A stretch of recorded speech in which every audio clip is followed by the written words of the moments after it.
From the trading desk of dailyforex.com, this is Christopher Lewis looking at the upcoming April 11th Forex session. And in this particular video, I'm looking at a pair that a lot of you probably don't pay attention to. It's the Euro CAD, the Euro and the Canadian dollar. It is two major currencies, so quite frankly, there's no reason not to trade it. You have a reasonable spread. Most brokers are probably going to be about 4 pips or so. So certainly it can be done. There's no reason not to. But I find that a lot of, especially newer traders, don't really think about marrying these two currencies together. Now, let's take a look at this chart. 150 was an area. Obviously, it doesn't get to be much of a bigger round number than 150. So that right there has caught my attention regardless.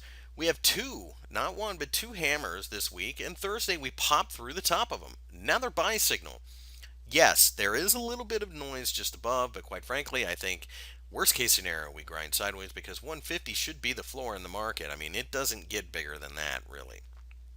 So when I see a chart like this, I try to figure out, is there a way to look at it through other indicators and stuff that perhaps maybe there's some things that I am paying attention to or not paying attention to. Now, as I was looking at this today, I typed in the 100-day exponential moving average on the daily chart, and you can see what I see. Right here, we do have the 100-day moving average just underneath acting as dynamic support. Now, personally, I don't put much credence to moving averages, but enough people do the 100 and the 200 and the 50 that you have to kind of at least think of it as a self-fulfilling prophecy of sorts. Now, as I zoom out, there is another thing that could, of course, be of interest, and it's the fact that this swing low here matches up perfectly with the 150 as the 50% Fibonacci retracement. You can even get creative if you want and see if there's confluence of Fibonacci levels, and you see that the 38.2 is just a bit underneath that from the longer term one, so you could probably make an argument for that as well.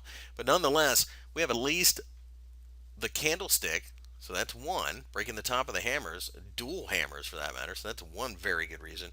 The 100-day moving average, that's another. The 50% Fibonacci, that's another. The 150 level offering support, that's another.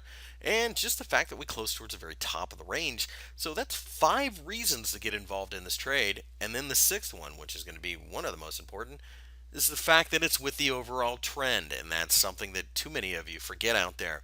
So I'm very bullish of this pair, and I think that a pullback is a buying opportunity. But quite frankly, if you have a long-term outlook, there's really no reason to worry about when you get in. You should have plenty of room. 156 should be targeted, which was the highs. And most of the time when you see a pullback to the 50% Fibonacci retracement level, you go much higher than that as well. Be aware of the fact that there is going to be volatility. There's always volatility. But with the way that the euro is acting against the US dollar, if we can break out over there, and it looks like we're probably going to sooner or later, there's no reason this currency pair doesn't take off.